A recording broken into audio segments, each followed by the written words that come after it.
اور حضرت معاذ بن جبل رضی اللہ تعالی عنہ سے بھی ایک طویل روایت ہے کہ حضور نبی رحمت صلی اللہ علیہ وسلم نے ان کو 10 وصیتیں کی تھی.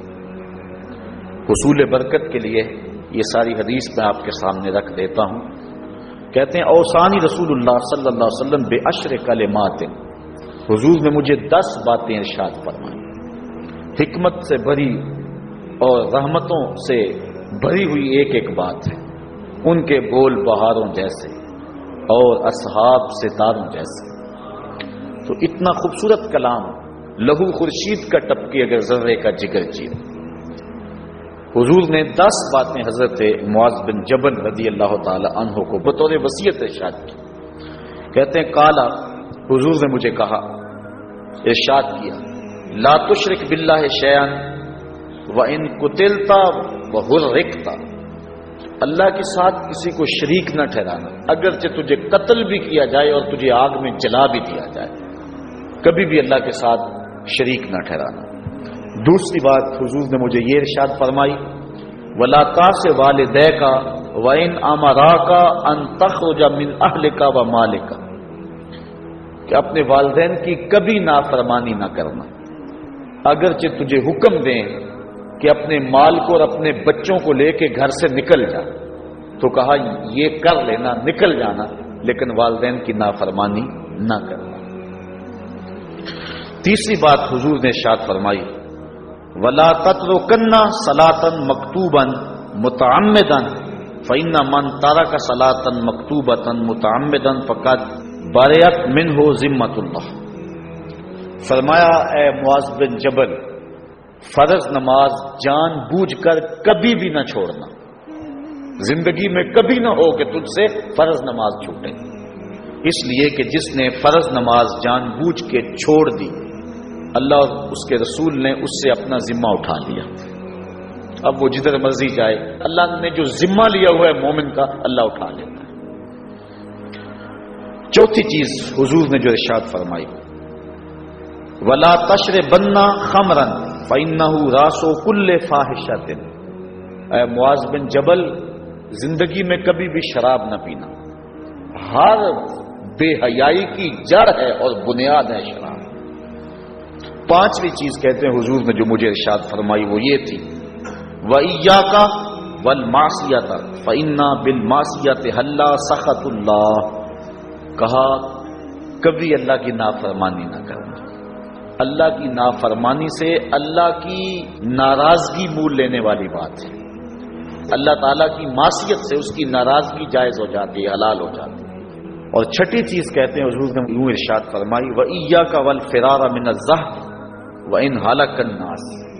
کہا جب محاذ پہ ڈٹا ہونا تو کبھی پیٹھ نہ پھیرنا، اگرچہ لاشیں جو ہیں وہ گر رہی ہوں اور لوگ ہلاک ہو رہے ہوں، سارے لشکر کے ہلاک ہو جانے کا ڈر بھی ہو، لیکن کہا معاذ بن جبل میں تمہیں وصیت کرتا ہوں کبھی پیٹ پھیر کے بھاگنا نہیں ہے. حضور نے کہتے ہیں مجھے جو 7ویں چیز ارشاد فرمائی وہ یہ تھی، وَإِنْ أَصَابَ النَّاسَ مَوْتٌ فَاصْبُتْ. اگر تو کسی ایسے علاقے میں رہتا ہو جہاں موت آ جائے، کوئی بیماری آ جائے موت والی، تو علاقہ چھوڑ کے بھاگنا نہ، وہی رہنا. تیری قسمت میں زندگی ہوئی، تجھے کوئی موت دے نہیں سکتا. اور اگر موت تیرے لیے لکھی گئی ہے تو جہاں مرضی چلا جائے تو موت سے بچ نہیں سکتا. اس لیے ایسے مقام سے بھاگ کر نہ جانا، وہیں ڈٹے رہنا اور وہیں رکے رہنا. 8ویں چیز کہتے ہیں حضور نے مجھے ارشاد فرمائی، وَأَنفِقْ عَلَىٰ أَهْلِكَ مِنْ طَوْلِكَ. کہا اللہ نے تجھے جو وسعت دی ہے، تجھے جو مال دیا ہے، اس کو اپنی اولاد پر کھل کے خرچ کرنا، اپنی اولاد سے بخل نہ کرنا. اولاد کے معاملے کے اندر جہاں ان کی ضرورت ہو اس کو کھل کے پورا کرنا ہے. اور حضور نے 9ویں بات جو ارشاد فرمائی وہ یہ تھی، وَلَا تَرْفَعْ عَنْهُمْ عَصَاكَ أَدَبًا. اپنی اولاد کو ادب سکھانے کے لیے ڈنڈا نہ چھوڑنا، عصا ہمیشہ لٹکا کے رکھنا، کوڑا باندھ کے رکھنا. اور 10ویں چیز کہتے ہیں حضور نے جو مجھے ارشاد فرمائی، وَأَخْفِهِمْ فِي اللَّهِ. اپنی اولاد کے دل میں اللہ کا خوف ڈالتے رہنا، اللہ کا ڈر پیدا کرنا اپنی اولاد کے اندر. تو نے اپنی اولاد کو یونیورسٹیوں اور کالجوں تک پہنچایا، بیرون ملک سے بھی تعلیم دلوائی، لیکن اللہ کا خوف نہ سکھایا۔ اللہ کا خوف سکھانا اپنی اولاد کو، ایسے لوگوں کی صحبت میں بٹھانا جن کی صحبت میں بیٹھ کر اللہ کا خوف پیدا ہو جائے، ان کو ایسی کتابیں لا کے دینا کہ جن سے خشیت الہی ان کے سینے میں پیدا ہو۔ اگر تو نے سب کچھ دے دیا، عالی نسب بنگلے دے دی اپنی اولاد کو، تو نے جو ہے وہ بہت اچھی تعلیم دلوا دی اپنی اولاد کو، دنیاوی سوسائٹی کے اندر ان کا وقار بہت بلند ہو گیا، تو نے سب کچھ دے دیا اپنی اولاد کو، اللہ کا خوف نہیں دیا تو کچھ بھی نہیں دیا۔